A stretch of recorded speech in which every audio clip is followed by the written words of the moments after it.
Welcome to SCN news. Bulletin ముందుగా headlines.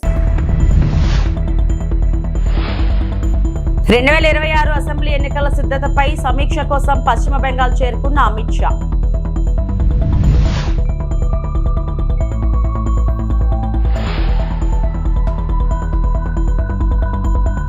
మాట నిలబెట్టుకున్న పవన్, కోనసీమలో అభివృద్ధి పనులకు శ్రీకారం.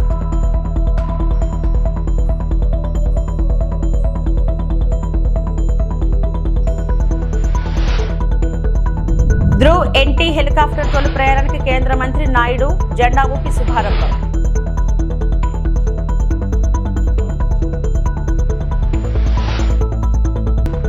తిరుమలలో వైకుంఠ ఏకాదశి ప్రముఖుల దర్శనం.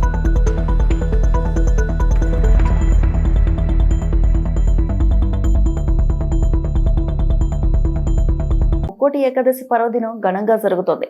మంగళవారం తెల్లవారుజామున 1:30 వైకుంఠ ద్వార తలుపులు తెరుచుకున్నాయి. ఉత్తర ద్వార దర్శనానికి భక్తులు పోటెత్తారు. ఈ సందర్భంగా పలువురు ప్రముఖులు శ్రీవారిని దర్శించుకున్నారు. తెలంగాణ ముఖ్యమంత్రి రేవంత్ రెడ్డి కుటుంబ సభ్యులతో కలిసి తిరుమల చేరుకొని స్వామివారి దర్శనం చేసుకున్నారు.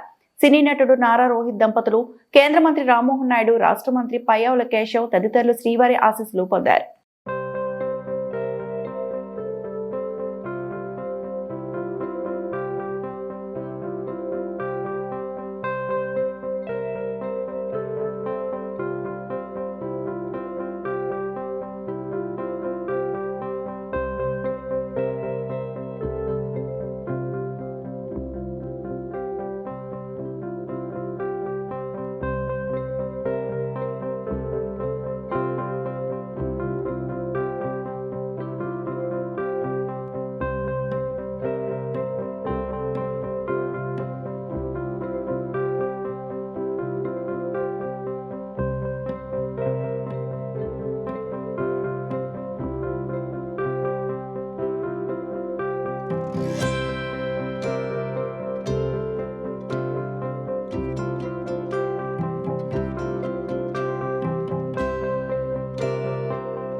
పౌర విమానయాన మార్కెట్ అవసరాలు తీర్చడానికి హిందుస్థాన్ ఏరోనాటిక్స్ లిమిటెడ్ రూపొందించిన మరియు తయారు చేసిన తదుపరి తరం సివిల్ హెలికాప్టర్ ధ్రువ NG ప్రారంభ విమానాన్ని కేంద్ర మంత్రి రామ్మోహన్ నాయుడు మంగళవారం జెండా ఊపి ప్రారంభించారు.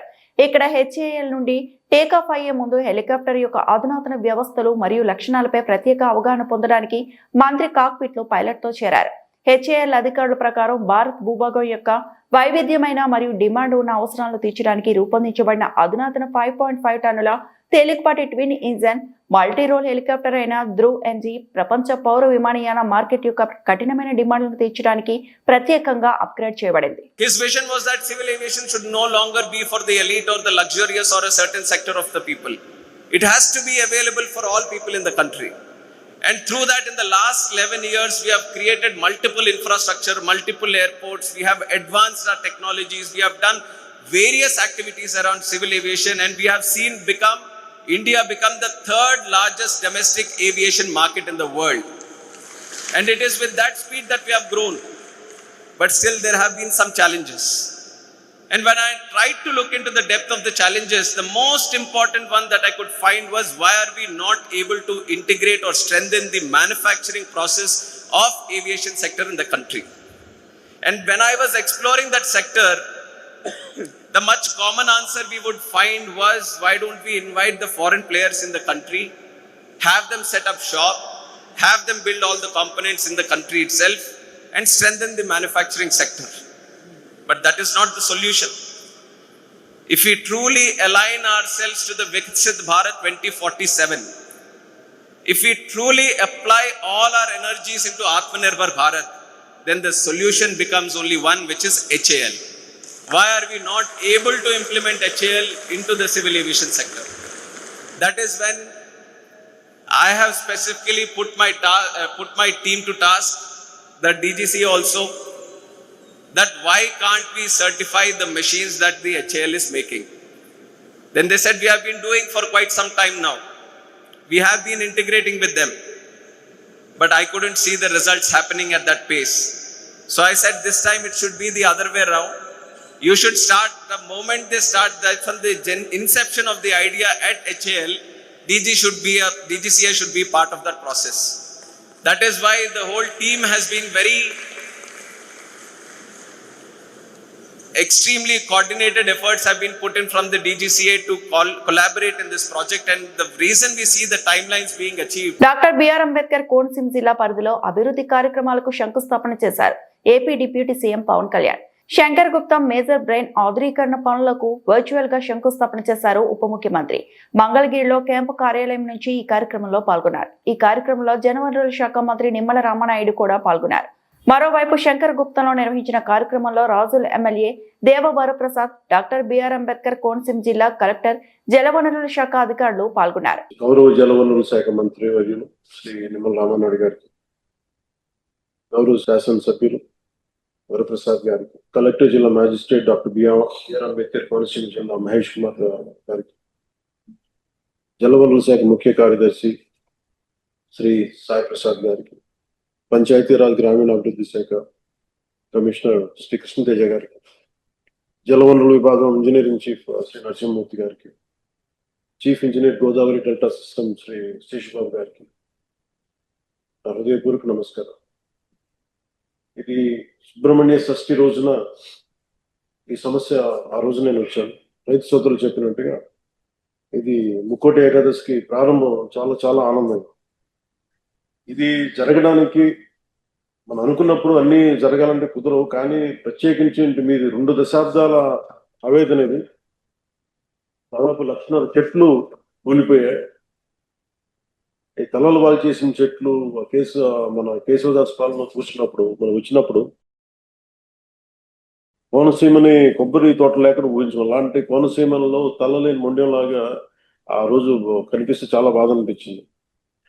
వెంటనే మంగళగిరి వచ్చి గౌరవ ముఖ్యమంత్రి గారికి తెలియజేసి వారికి 2 దశాబ్దాలు ఉన్న సమస్యను విన్నవించిన వెంటనే వారు కనీసం 45 రూపంలో ఏదో ఒక కన్స్ట్రక్టివ్ ఒక యాక్షన్ ప్లాన్ తీసుకోవాలి సార్ అని ఆయనకి రిక్వెస్ట్ చేస్తే ఆయన 45 రోజులు కాదని చెప్పి దాదాపు 34 రోజులు 35 రోజుల లోపే ఆయన మనకు కావాల్సిన 20,77 లక్షలతోటి ఈ రోజున ఈ డ్రెడ్జింగ్ పనులు ప్రారంభించడం, 8 కిలోమీటర్ల వరకు పూడిక తీయడం, 14.5 కిలోమీటర్లు గట్ల నిర్మాణం చేపట్టబోతున్నాం.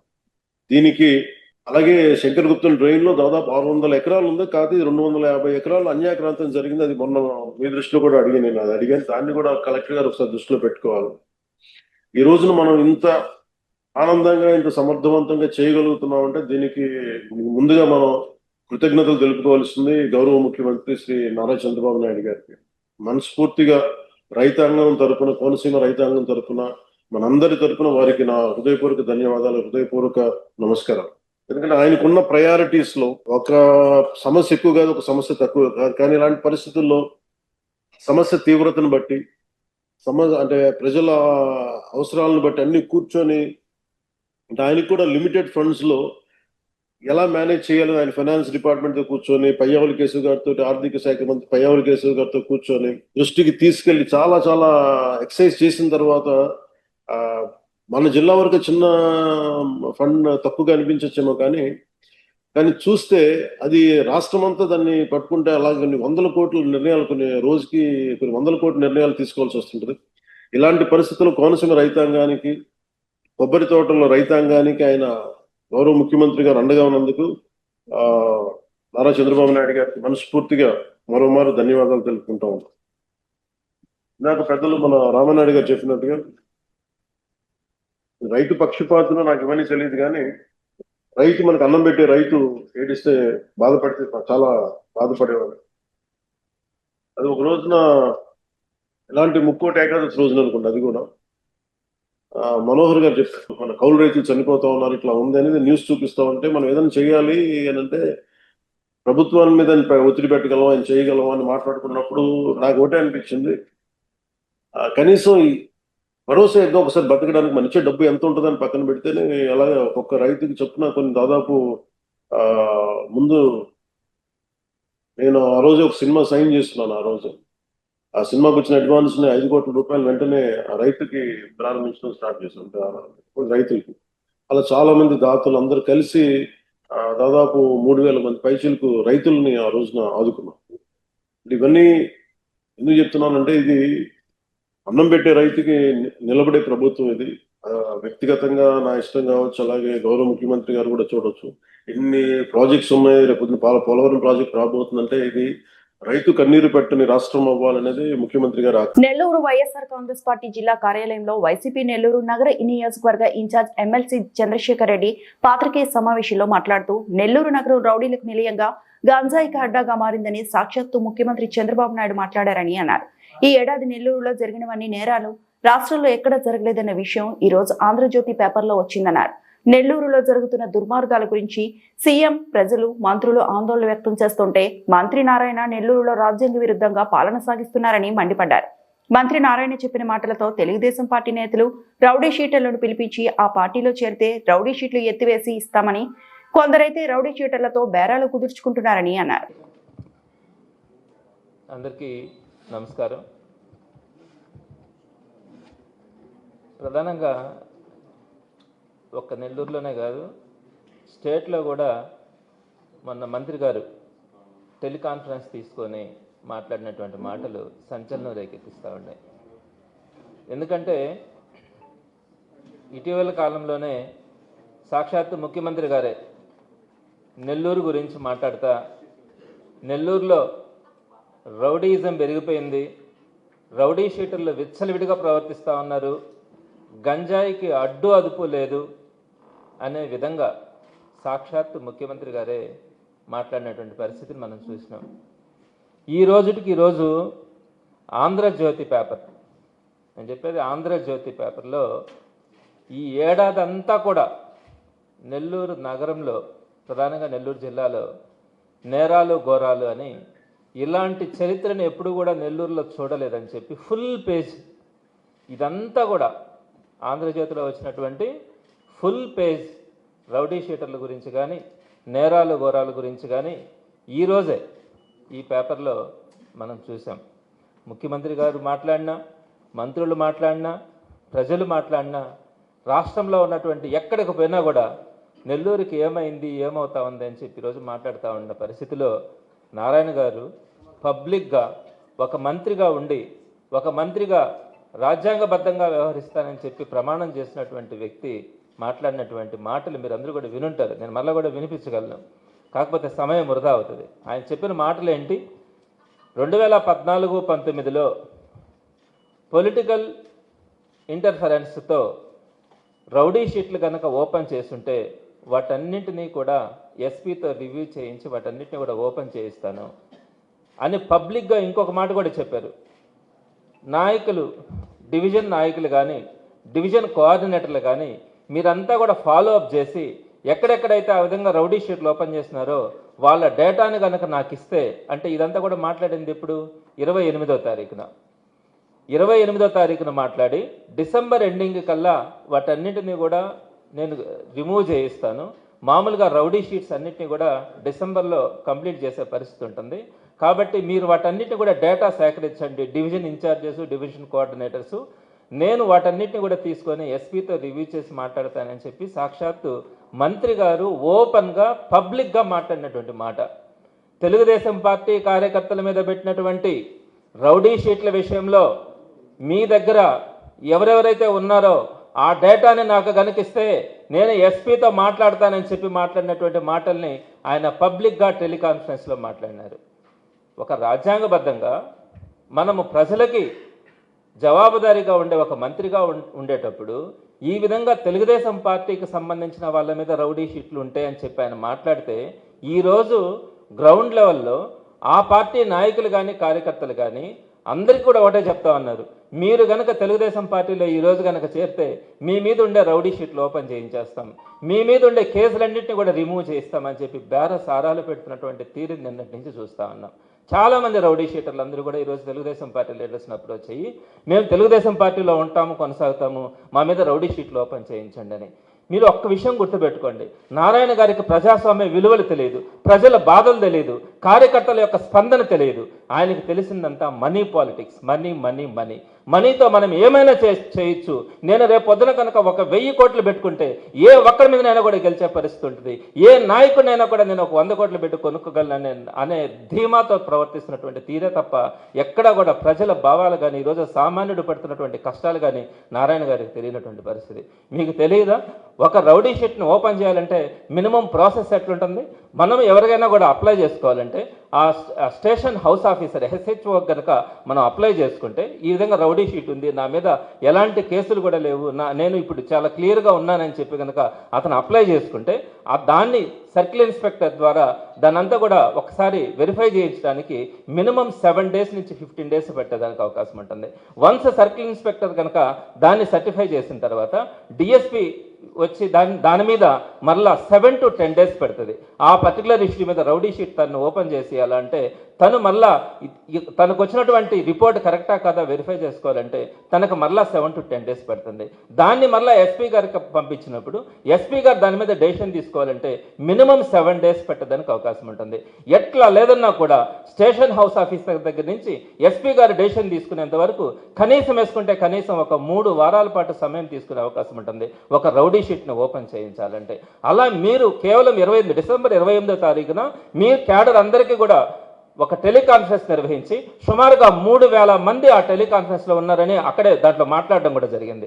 ఆ టెలికాన్ఫరెన్స్లో ఈ డిసెంబర్ ఎండింగ్ లోపల అంటే 3 రోజుల లోపల రౌడీ షీట్స్ అన్ని కూడా ఓపెన్ చేసే పరిస్థితి ఉంటుంది. కాబట్టి తెలుగుదేశం పార్టీ కార్యకర్తల నాయకుల మీద కానీ ఎవరైనా కనుక రౌడీ షీట్లు పెట్టుంటే ఆ డేటా నాకు ఇవ్వండి, నేను SPతో రెఫర్ చేస్తానని చెప్పి మాట్లాడారు. 2026 నూతన సంవత్సర వేడుకల సందర్భంగా జిల్లా ప్రజలందరికీ ముందస్తు శుభాకాంక్షలు తెలుపుతూనే వేడుకల పేరుతో శాంతి భద్రతలకు విఘాతం కలిగిస్తే కఠిన చర్యలు తప్పవని అనకాపల్లి జిల్లా పోలీసు యంత్రాంగం హెచ్చరించింది. ఇటువంటి అవాంఛనీయ సంఘటనలు జరగకుండా జిల్లా SP కీలక ఆదేశాలను జారీ చేశారు. హోటళ్లు, బహిరంగ ప్రదేశాల్లో నిర్వహించే వినోద కార్యక్రమాల్లో అశ్లీలత లేదా నగ్న ప్రదర్శనలు ఉండకూడదు. కార్యక్రమాలు నిర్దేశించిన సమయానికి ముగించాలి. పార్టీలో డ్రగ్స్, నార్కోటిక్స్ లేదా ఇతర మత్తు పదార్థాల వినియోగంపై కఠిన నిఘా ఉంటుంది. నిర్వాహకులు నిబంధనలు ఉల్లంఘిస్తే కఠిన చర్యలు తీసుకుంటారు. మద్యం సేవించి వాహనాలు నడిపే వారిని గుర్తించేందుకు ప్రత్యేక తనిఖీలు నిర్వహిస్తారు. అలాగే బహిరంగ ప్రదేశాల్లో మద్యం సేవించడం పూర్తిగా నిషేధం. First of all Anakapalli district police తరపు నుంచి అందరికి ఫ్యామిలీ మెంబర్స్ కూడా very happy new year. Secondly అది ఈ న్యూ ఇయర్ సెలబ్రేషన్స్ కూడా కొద్దిగా రెస్పాన్సిబిలీ అందరూ సెలబ్రేట్ చేసుకోవాలి. అట్ ద సేమ్ టైమ్ ఏదైనా ప్రోగ్రామ్స్ పెడుతున్నారు దానికి ప్రయర్ పర్మిషన్ తీసుకోవాలి పోలీస్ డిపార్ట్మెంట్ నుంచి అండ్ కన్సర్న్ డిపార్ట్మెంట్స్ నుంచి. At the same time loud speaker permissions కూడా మనం ఎనీవేస్ 10 o'clock వరకు పర్మిషన్ ఇస్తున్నాము కాబట్టి 10 o'clock తర్వాత ఎటువంటి లౌడ్ స్పీకర్ పర్మిషన్స్ ఏమీ యూజ్ చేయకూడదు, ఏమీ ఇవ్వకూడదు. థర్డ్, ఇది డ్రంక్ అండ్ డ్రైవింగ్ మీద ముఖ్యంగా మనం ఫోకస్ పెట్టుకుంటాము. ఆ రోజు రాత్రి all officers will be on the field and will be checking for any kind of drunk and behaviour. So దయచేసి ఎప్పుడైనా రెస్పాన్సిబుల్ డ్రైవింగ్ చేసుకోవాలి. న్యూ ఇయర్ సెలబ్రేట్ చేయండి, బట్ రెస్పాన్సిబ్లీ చేయండి without consuming any kind of contraband or consuming any kind of liquor and other stupefying substances. So దాని మీద ఎక్కువగానే focus పెట్టుకోవాలి. At the same time family మెంబర్స్కి కూడా నేను రిక్వెస్ట్ చేసుకుంటున్నాను, ఈ పిల్లలకి ఎస్పెషలీ యూత్కి ఇది గైడ్ చేయించండి. ఈ ఫ్యామిలీతో పాటు ప్రశాంతంగానే న్యూ ఇయర్ సెలబ్రేట్ చేసుకోవాలి. బయట వెళ్ళి ఎటువంటి న్యూసెన్స్ చేయడం, వేరే వాళ్ళకి ఇబ్బంది పెట్టడం ఇటువంటి చేయకూడదు. It should be celebrated in harmony and in peace. మిగతా అన్ని ఇన్స్ట్రక్షన్స్ మనం మీడియా ఫ్రెండ్స్ ద్వారా అందరికీ సర్క్యులేట్ కూడా చేస్తాం ఒక మెమో ద్వారా. అది కూడా మీరు దయచేసి మీ గ్రూప్స్ లోని కూడా సర్క్యులేట్. మెదక్ జిల్లా వెల్దుర్తి మండల కేంద్రంలో కుడి చెరువులో మంగళవారం ఉచిత చేప పిల్లలు విడుదల చేశారు. తెలంగాణ రాష్ట్ర ప్రభుత్వం మత్స్యకారుల అభివృద్ధి కోసం పంపిణీ చేస్తున్న 192,000 ఉచిత చేప పిల్లలను గంగపుత్ర సంఘం అధ్యక్షుడు బాలరాజు, వెల్దుర్తి సర్పంచ్ ఆదర్శ చేతుల మీదుగా చెరువులో విడుదల చేశారు. ఈ సందర్భంగా వారు మాట్లాడుతూ తెలంగాణ రాష్ట్ర ప్రభుత్వం మత్స్యకారుల అభివృద్ధి కోసం ఉచితంగా చేప పిల్లలు పంపిణీ చేస్తుందని తెలిపారు. మత్స్యకారుల అభివృద్ధి కోసం కృషి చేస్తున్న ప్రభుత్వాన్ని అభినందించారు. ఈ కార్యక్రమంలో వెల్దుర్తి గంగపుత్ర సంఘం అధ్యక్షుడు బాలరాజు, సురేష్, నర్సింహులు, గ్రామ సర్పంచ్ ఆదర్శ్, మత్స్యశాఖ అధికారి సంతోష్ తదితరులు పాల్గొన్నారు. పిల్లలు పంపించారు. అనగా రౌటా, బొచ్చే, మిరుగ 3 రకాల చేప పిల్లలు మన కుడి చెరువులో 1,92,200 చేప పిల్లలు వదిలాము. 3 రకాల చేప పిల్లలు మా అధికారులు, మా డిపార్ట్మెంట్ సార్లు, మా సొసైటీ మెంబర్స్ అందరం కలిసి వదిలాము.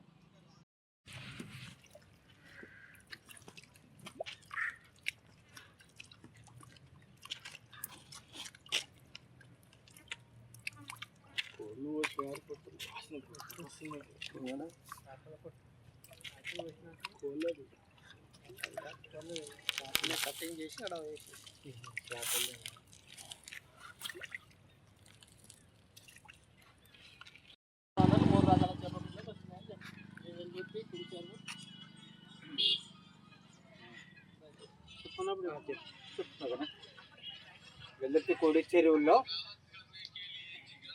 నర్సంపేట పట్టణంలో మాజీ శాసనసభ్యులు పెద్ది సుదర్శన్ రెడ్డి ఈ సందర్భంగా మాట్లాడారు. 2026 నూతన సంవత్సర సందర్భంగా నియోజకవర్గ ప్రజలకు, బీఆర్ఎస్ పార్టీ శ్రేణులకు, వివిధ రంగాల వారికి పేరు పేరున నూతన సంవత్సర శుభాకాంక్షలు తెలియజేశారు. నర్సంపేట డివిజన్ లో అభివృద్ధి శూన్యం. బీఆర్ఎస్ ప్రభుత్వం 100 కోట్ల నిధులు తీసుకొస్తే వాటిని పూర్తిగా నిలిపివేశారు. 6 గ్యారంటీలతో, ఇందిరమ్మ ఇండ్లతో ప్రజలను మోసం చేశారు. నర్సంపేట డివిజన్ లో బీఆర్ఎస్ పార్టీ వారే మేజర్ గ్రామ పంచాయతీలతో సర్పంచ్లు ఎక్కువ వచ్చాయి. ఎంత ఖర్చు పెట్టినా ముఖ్యమంత్రి సభ ద్వారా ప్రచారం నర్సంపేటలో చేసిన కాంగ్రెస్ సర్పంచ్లు గెలవలేదు. సర్పంచ్ ఎన్నికల్లో బీఆర్ఎస్ పార్టీని ప్రజలు గొప్ప విజయాన్ని ఇచ్చి ఆశీర్వదించారు. ముందుగా రాబోయే నూతన సంవత్సర 2026 నూతన సంవత్సర సందర్భంగా నియోజకవర్గ ప్రజలకు, బీఆర్ఎస్ శ్రేణులకి, పత్రికా సోదరులకి, వివిధ రంగాల్లో నిష్ణాతులందరూ కూడా పేరు పేరిన నూతన సంవత్సర శుభాకాంక్షలు. మిత్రులారా, మొన్ననే గ్రామ పంచాయతీ ఎన్నికలు ముగించినాయి. మన నియోజకవర్గంలో అధికార పార్టీ సర్పంచుల గెలుపు కోసం ఆ నిమిషానికి స్థానిక శాసనసభ్యులు మాధురెడ్డి గారు 30,000 పైచిలకు ఇళ్లను ప్రచార సభల్లో ఏ గ్రామంలో ఎంతమంది అని చెప్పి, ఎంతమందికి ఇస్తామని చెప్పి ప్రకటించి 30,000 ఇళ్లను ప్రకటించారు. గ్రామ పంచాయతీ ఎన్నికల తెల్లవారే ప్రొసీడింగ్స్ ఇస్తామని చెప్పి గ్రామాల్లో నమ్మబలికిరు. స్థానిక ఎమ్మెల్యే గారితో పాటు కాంగ్రెస్ పార్టీ సర్పంచుల, వార్డు మెంబర్ల గెలుపు కోసం ప్రచారం చేసిన వాళ్ళందరినీ వాళ్ళు అడుగుతున్నాం. ఎన్నికలు అయిపోయి 2 వారాలైంది. చాలా చోట్ల టైప్ చేసినటువంటి లిస్టులు చూపెట్టి ప్రొసీడింగ్స్ అని నమ్మించారు. చాలా చోట్ల వేలాది మంది దగ్గర ఆధార్ కార్డులు, రేషన్ కార్డులు, ఐడి కార్డులు వసూలు చేసిండ్రు. చాలా చోట్ల ఖర్చులకు డబ్బులు కావాలని చెప్పి కాంగ్రెస్ శ్రేణులు డబ్బులు వసూలు చేసిండ్రు. ఫోన్ పేలు, గూగుల్ పేలు కూడా కొట్టించుకున్నారు. అవన్నీ కూడా మా స్థానిక గ్రామ పార్టీ బాధ్యుల చేత అవన్నీ కూడా ఆధారాలన్నీ కూడా బీఆర్ఎస్ పార్టీ కలెక్ట్ చేసింది. వెంటనే ఇందిరమ్మ ఇల్లు మంజూరు చేయండి ఎమ్మెల్యే గారు, కాంగ్రెస్ పార్టీ నాయకులారా. మళ్ళీ ఎన్నికలు వస్తే మళ్ళీ 30,000 ప్రకటిస్తారా? మళ్ళీ ఎన్నికలు వస్తే మళ్ళీ 30,000 ప్రకటిస్తారా? మొత్తంగా ఎన్ని ఇళ్ళు ఇస్తారు స్పష్టమైన ప్రకటన చేయాలి. ఎన్ని ఒప్పుకున్నారు, ఏ గ్రామంలో ప్రచార సభల్లో ప్రకటించిన అన్ని కూడా కలెక్ట్ చేసినాం మేము. మళ్ళీ ఎంపీటీసీ జెడ్పీటీసీ ఎన్నికల్లో మున్సిపాలిటీ ఎన్నికల్లో వస్తే టైపిస్టులకు ఈ నియోజకవర్గంలో విపరీతమైన పని ఉన్నది. లిస్టులు టైప్ చేసే వాళ్ళకు. ఈ వార్తలు ఇంతటితో సమాప్తం.